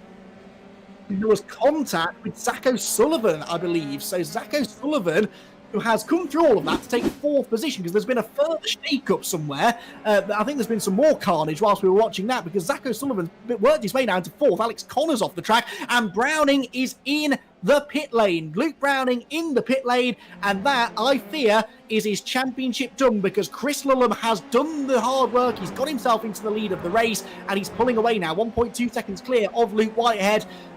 Chris Lullum then was already in a position to win the championship. Just to repeat, taking the race lead put him back in front on the points. Then it was really sealed with Luke Browning going off the road. He is out of the race. So Luke Browning, he's back in the race. Sorry, he's just rejoined. Still on the lead lap. So I suppose what he really wants now is a safety car, but I don't think he's going to get one. We haven't seen many safety cars after the first lap of races so far this season. There you can see he's almost a full lap behind his teammate Chris Lullum. And that, unfortunately, is, it looks like at least, the end of Luke Browning's championship hopes. What a shame it had to come to that, but he just couldn't find a way past Christian Mansell. Mansell was defending very, very heavily, and there was just that tiny bit of contact, but you know, Browning had to put himself in that position. He had to look to the outside into Hawthorns because the inside was being defended. That was the risk he had to take. If it had worked, we'd be calling him a hero, because we'd be saying, right, that's it, he's into 4th, he could still get on the podium and win the championship. As it is, though, he ends up off the road. Oh, speaking of off the road, James Headley and Zane Maloney have had a spin and some contact up at Druids, and they're both rejoining. Headley in 11th, and Maloney's actually a lap behind him, or 2 laps behind him, so I'm not quite sure how they came together. We're seeing a replay here. And just contact coming through the middle of the corner, unfortunately. All a bit clumsy, but they will continue relatively undamaged, actually. Oh, hang on. Maloney's off again now. This is back to live pitch. He's just gone off again at Surtees, so that Boney versus Headley part 2, I wonder, because Headley was there again. They both rejoined together. We caught the end of that replay, unfortunately. I'm not sure if there was contact. Oh, well, yeah, I think there might have been. So we're hearing now drive through for James Headley, and I have to say, I can't really offer up a counter argument to that. That looks fairly blatant. So James Headley into the back of Zane Maloney, who goes off the back and into the pit lane, and into the lane very shortly will have to come Headley as well. Then into the final 4 minutes of racing. Chris Lullum is 1.3 seconds clear of Whitehead. He's not backed the pace off, but he's equally not pulling away from Whitehead anymore. Whitehead just set a personal best lap of the race, so too Rafa Martins in 3rd. So those two have been able to preserve their tyres pretty well to be running this sort of pace deep into the race. Lullum turns through Hawthorn, though. Whitehead there you can see in 2nd, with Martins only 0.8 of a second behind him, and Martins was 200ths slower than Whitehead on the previous lap, but on this lap I think the gap is coming back down again. O'Sullivan is 4th. Never quite got to the bottom of how that happened, because it was Mansell that was 4th last time we saw, and then all of a sudden O'Sullivan's overtaken about 5 cars to get into 4th position. Kramer's is 5th, Jonathan Hogarth's 6th, Nessov 7th, and Nathan de Villiers 8th. Now I wonder what that all means for the fight for 3rd in the championship. Now that we've kind of almost sorted out who's going to be the champion, I wonder who will be in 3rd. It's looking good, I would say, for Zach O'Sullivan, yeah, because he was ahead of them anyway, and he's still ahead of Marion Kramers, Jonathan Hoggard, and Nico Verone, so I think that O'Sullivan would hang on to 3rd in the championship. Maloney, we're hearing, being given a drive-through as well now. It's all kicking off in the final race of the season. Definitely got an end-of-term feel to it. And he's just set the fastest lap as well, possibly in anger as a result of everything that's happened earlier on in the race. The battle going on further back now. Nathan de Villiers here, going past Alexei Nessov across the start-finish line. That was a nice move, a much better exit from Villiers, and de Villiers into 7th position now. So Nessov losing out, possibly with some damage to the front. Yes, no front, well, damaged front wing there. So Alexei Nessov limping around. That's why he was so much slower off clearways, but he's clearly decided to limp around the final few laps rather than head into the pit lane for repairs. There's Browning. Fastest lap, 1:16.01, but that's scant consolation, unfortunately, for the man who was leading the championship by 11 points coming into this race. But yeah, as it stands, he's going to lose out because Lulham is going to score those 25 championship points. That'll put him on 203 to Luke Browning's 189. So it'll be, 14 points, which was exactly what the margin was, of course, coming into the final two races. So they both have the same results, a win and a non-points finish. So they are...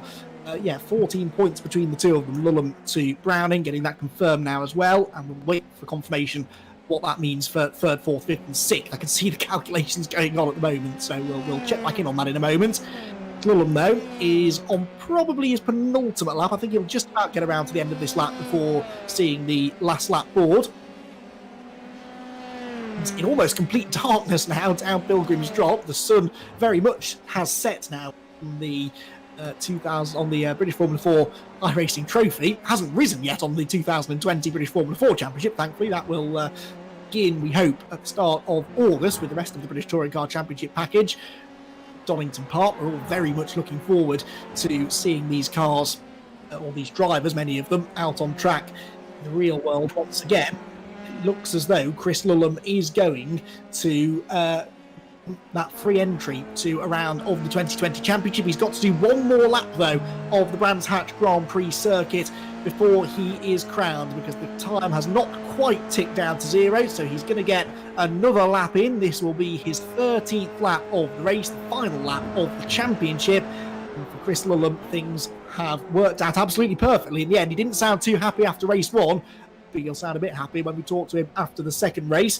For third in the championship, O'Sullivan on 127 will be 9 points ahead of Jonathan Hoggard, and there's not much scope for Hoggard to improve on 5th place since he's 15 seconds behind Zach O'Sullivan at the moment. Then Marion Kramers will be on 114 and Nico Verone on 111. I don't think we're going to see any more changes there either, so I reckon that's how it's all going to work out, but we'll be able to run you through that after the race has finished. For now, though, it is all about Chris Lulham, who has scored himself 4 race wins already this season. He finished inside the points for the first 10 races of the season, the first 11 races of the season, excuse me. All looked as though it was starting to unravel at Silverstone last time out when he had an 18th place finish and then an 11th place finish earlier on this evening. But now he does come into the final corner of the final lap, the final race of the championship. He will see the checkered flag, and Chris Lulham will win the British Formula 4 iRacing Trophy in perfect fashion with a race victory at the championship decider. When the pressure was on, he was able to deliver. He started a few rows back on the grid, remember, but he was able to work his way into the lead of the race cleanly, efficiently, with minimal contact. He is the race winner, and he provisionally is your champion as well. Second place in the race goes to Luke Whitehead. That's a good result for him as well. Nice to see him on the podium. He was a late joiner into the championship. Rafa Martins is third, Zach O'Sullivan fourth. 5th place for Jonathan Hoggard, 6th Marion Kramers. Christian Mansell should come home in a 7th position, and he had a part to play in all of that, didn't he, with that contact he had with Browning. It wasn't the contact that put him off the road in the end, though. It was a separate contact, we believe, with Zach O'Sullivan that put Browning off, but actual contact between Browning and Mansell definitely set off that chain of events, with Browning back in the pack. Contact into this corner ultimately was what cost him the championship. But Browning will come home a finisher. He will be in 12th position at the end of the race. Luke Browning, that will be the 3rd time that he's finished outside of the points, and that's the one that made the difference. It's one more race outside of the points than Chris Lulham had, and it's the one that loses in the championship. But he's been a great sport all season, Luke Browning. He's been great to chat to after the races. He, I'm sure, will not be overly happy with how that's all worked out. It's motor racing for you. Just as we see in the real world, there's always that risk of a sting in the tail. Damien Meaden said it before the final race got underway. Sting in the tail this time, in the way of Luke Browning. The championship, though, and the race win goes to Chris Lulham. Luke Whitehead comes home in 2nd. Rafa Martins 3rd, with Zach O'Sullivan 4th and Jonathan Hoggard in 5th position. Marion Kramers was 6th. Christian Mansell in 7th. Nathan de Villiers dropped down to 8th, unfortunately, having run in the podium places early on. Alexei Nesov was 9th, and Nico Verone rounded out the points. And with that result for Verone, unfortunately, it's not quite enough to improve on 6th in the championship. Abby Pulling 11th, Luke Browning 12th, and doesn't score any points. James Headley 13th, Nico 14th. Alex Connor and Zane Maloney, both unfortunately, were retirements. So that is it. That is the final race of the season completed, and we're waiting for our podium drivers to make their way up here, and the champion will be at the head of that queue. So provisionally then, the points round out with Lulham on 203, Browning on 189, a 14-point deficit in the end. Zach O'Sullivan will be third on 127, Jonathan Hoggard fourth on 118, and Marion Kramers rounds out the top five in the championship on 114 points. Let's speak to the champion then, shall we? Chris Lulham has joined the podium. Chris, congratulations. You are the British Formula 4 iRacing Trophy champion. Well done. Thank you. Yeah, no, the race was interesting with the darkness at the end, but yeah, I'm happy to. You sound a bit lost for words. I mean, it's been a real up and down night, hasn't it? Did you honestly think when we spoke before this second race that you had as good a chance as you ended up having? No, honestly, I didn't think I was going to come away like this, but yeah, no, luck was on my side this time, unlike it was in race one. But yeah, it's been an up and down season for both me and Luke, but I've enjoyed the close fighting the whole way through. It's worth pointing out as well that obviously Luke had contact in that race that meant he didn't score points, but about half a lap before that happened, you got the lead, you put yourself in a position where you were ahead in the points. So though there was some luck involved, you really earned it as well. And the move you made on Luke Whitehead was a good move as well. Had some contact earlier on though, hadn't you, as you were trying to work through the pack? And there must have been a few moments where you thought, oh no, not again. Yeah, no, I had a little contact out of turn 3. I was trying to get a cutback on someone and it didn't quite work out. But yeah, I had a little moment then. I thought I had damage. I thought it was all over, but I think I got a bit lucky again. That race was quite lucky, but yeah, no, I had the pace to drive through 4 cars to win, so that was good. You need some luck to win in motor racing. I think any racing driver will tell you that, but you also have the speed all season long as well. I mean, you won lots of races. You were consistently on the podium. I think we said way back at probably week 1 or 2 that it's that consistency that can ultimately win you a championship. And it kind of did, didn't it? Because you had that buffer going into Silverstone. You were a few points ahead of Luke as a result of your consistency earlier on, which meant you could kind of get away with a couple of bad races. So it's really important to bank those points early. Yeah, for sure. The whole season, it was about scoring consistent points, getting on the podium race 1, getting as many points as possible race 2, and yeah, I think I was in the points for every single race apart from race 1 last race and race 2 at Silverstone. But yeah, the consistent is what won me for sure. And what it wins you is a free entry into the 2020 or a round of the 2020 British Formula 4 Championship. Now, I think your plans already were sort of orientated towards the British Formula 4 Championship. Just tell us a bit about what this prize means to you, though. Obviously, it's a decent sum of money that's worth, and it gives you that leg up now to get onto the real world grid and prove to everyone what you can do. Yeah, for sure. There's a chance I could do one race. I'm not sure yet, but hopefully I can be seen on the grid this year, at least one round. Yeah, we would love to see you out there because you are someone that has quite a lot of iRacing experience, and it would be nice to sort of see how you got on out there, I think, in the real world championship, what you can kind of take across from iRacing and whatnot. It's been fascinating watching you, though. It's been a brilliant fight between you and Luke all season long. Come out on top, though. Well done on the championship win. Thank you for the series. And it's a good race.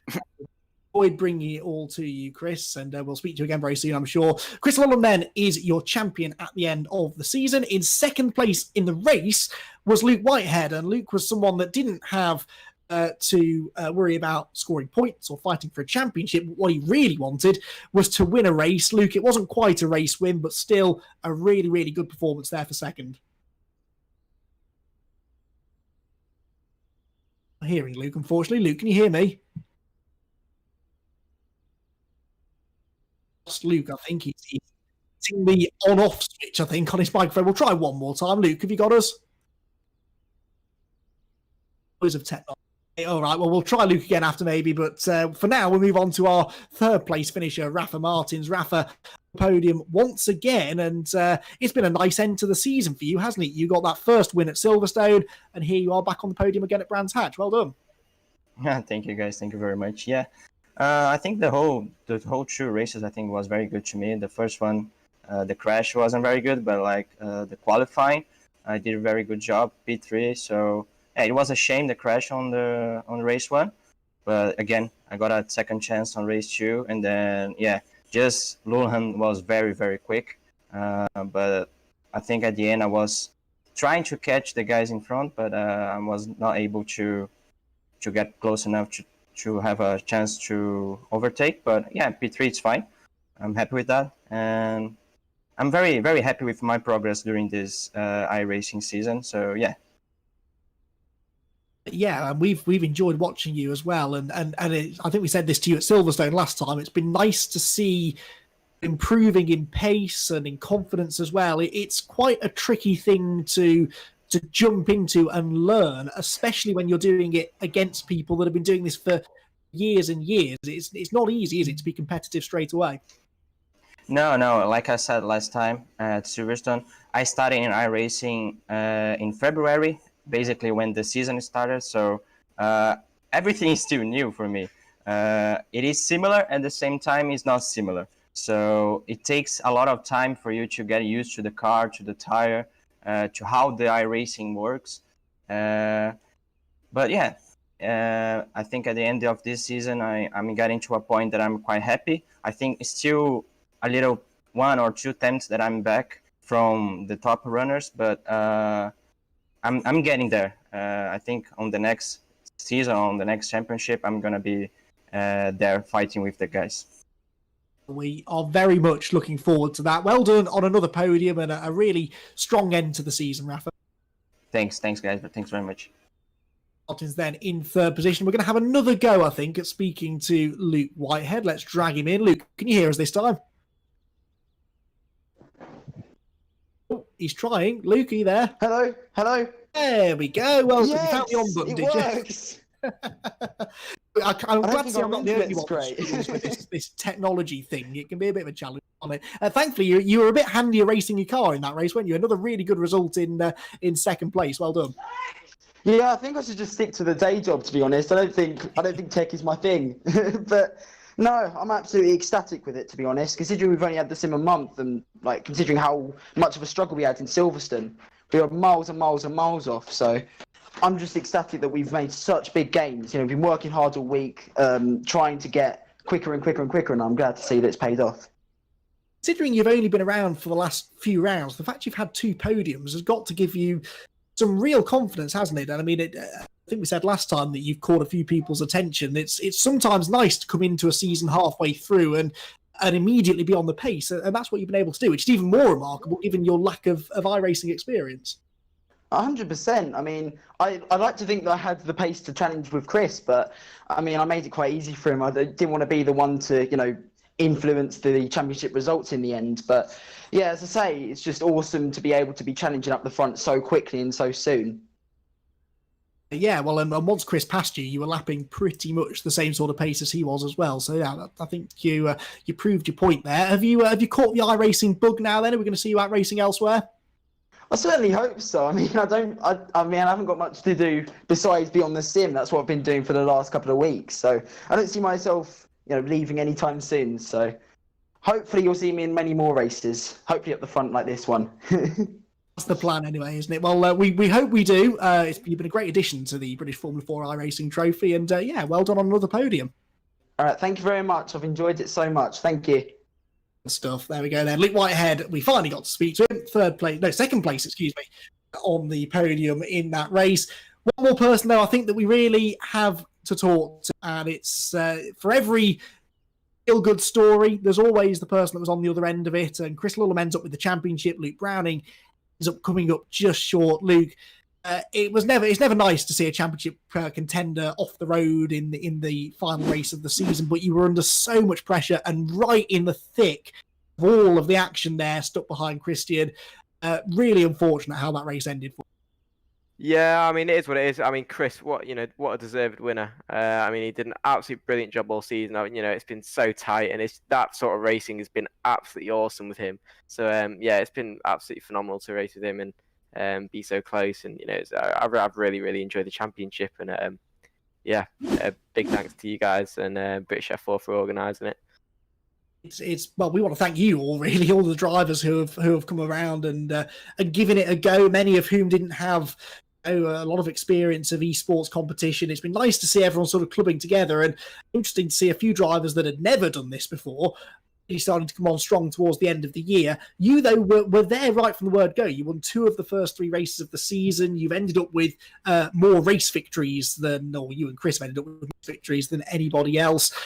So handy at this thing, it turns out, aren't you? Yeah, I mean, I've certainly enjoyed it. Like you said, it was a bit of a shame about that last race, but yeah, that's just racing, really. And yeah, I can't really say much more than that. But that's what it is. And like I said before, really happy for Chris and the team. It's a 4-Tech 1-2 and a team's championship at the end of the day, so it's good fun. I believe that your plans were definitely to try and race in British Formula 4 again this year. So you never know. You might have Chris for company out on the racetrack again with that free entry he's just won. Yeah, that'd be good fun. I'd love to see him in 4-Tech, and yeah, I'm sure we'll be pushing each other on as usual. Stuff. Well, thank you so much for everything you've done throughout the season. It's been great fun watching you too. Commiserations for the way it ended, but second place, it's not all bad, is it? No, it's not too bad. Luke Browning, then we'll let you go off and chill out and relax, I think, but a gracious second place finisher in the Luke Browning. And that then is now pretty much it. We welcome into the box once more to sort of give us some of his final thoughts for the season, Damien Meaden from British Formula 4. Well, it was always going to be an intense final race, wasn't it, Damien? A shame to see what happened to Luke Browning there, but he understands this is racing. Is what can happen, and he was in such a pressure cooker environment in that race. It was always going to be a job just to stay out of trouble, really, wasn't it? Yeah, it was, and Luke definitely did not have the easier of the 2 races there. I know Chris put in a fantastic drive to come through from, was it 5th to lead and then win the race, so he did a sublime job. But I think the cards were stacked a little higher against Luke there. Did really well to get as far up as he did, took full advantage, and he did exactly what we said. He stayed out of all the lap 1 chaos. It ended up happening a few laps later than that when perhaps we weren't expecting it quite so much. But as you said, a very gracious second place finisher. Was really impressed with how he's just handled himself there. Given a really mature response, I think, to finishing as runner up. And he's right in saying Chris is a deserved winner, but I think it could have gone to either of them. Well, yeah, I mean, they've been inseparable on the stats all season, haven't they? They've had 5 wins each. They've had almost the same amount of podiums each as well throughout the season. I think 4-Tech have got a real talent on their hands there with Chris Lulham, and it would really be nice to see him the use of that free entry into a round of the championship, because I think he could trouble some of the front runners if he gets a bit of seat time in the Formula 4 car. I think he could be up there, couldn't he? He did well last year. He came in at Silverstone towards the back of 2019. At this point, he was up against guys who had, well, let me do some quick maths, 24 race starts, if not 54, if they'd done a second season. So he was up against some people who were, a lot more experienced than he was, and we're not even counting test days. And he was, fighting for points. Came away with a top 6 in one of the races. So he's shown he's got the potential in the real world car. And like you said a couple of times, it'd be great to see him out on the circuit in the real world this year. 4-Tech, I think, have got a very strong lineup, and with Browning on their hands, they've got one of potentially 3 title contenders in their awning, so they're looking really strong for this year. I think Lulham would only add to that, but having said that, I wouldn't want to call the real world series when that starts in 7 weeks' time, because I think that looks even closer than this has been.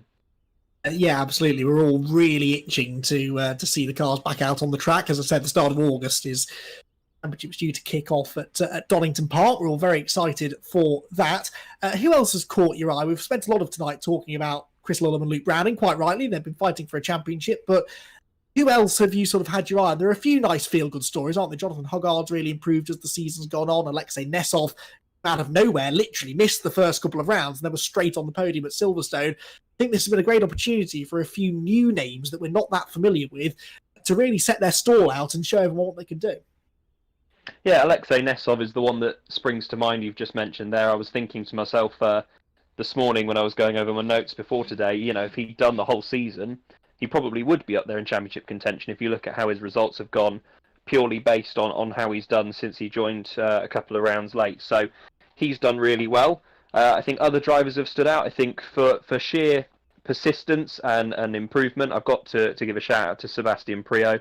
I think had a really, a huge amount of bad luck at the start of the season. First couple of events just couldn't get a break, and held in there and really started to see an upturn in results as it went on. He couldn't race tonight because he's preparing for Virtual Le Mans, so we wish him the best of luck with that. And I think it's been great to see a few people like Nico Verone, who's on the verge of winning F3's iRacing Championship, come in. It's been great to see some of our drivers for this year, like Zach O'Sullivan, as you say, mixing it with some of the alumni like Jonathan Hoggard. So I think just a really nice exercise, and it's great to see drivers from past, present, future, and not at all come together in one place and really slug it out for those race wins, podiums, points. So yeah, it's been great. Really has, and we want to thank you, Damien, as well, for all your work you've been doing. Not in the spotlight necessarily, but you've been putting everything together behind the scenes, helping set the championship up, helping me keep up with the maths as well in the last few rounds, which has been very useful. That's no small task, I can assure everyone watching at home. It's a very sophisticated spreadsheets with formulas to help Andy along. No, I'm kidding. You do a fantastically tremendous job. Do a fantastic job of keeping on top of it, and I'm just going to take the chance to say thanks to Andy, to Dan, Graham, everyone at Year One who's helped put this together. Yeah, it's been fantastic, and there are definitely worse ways to have to spend 2 or 3 months sat at home, aren't there?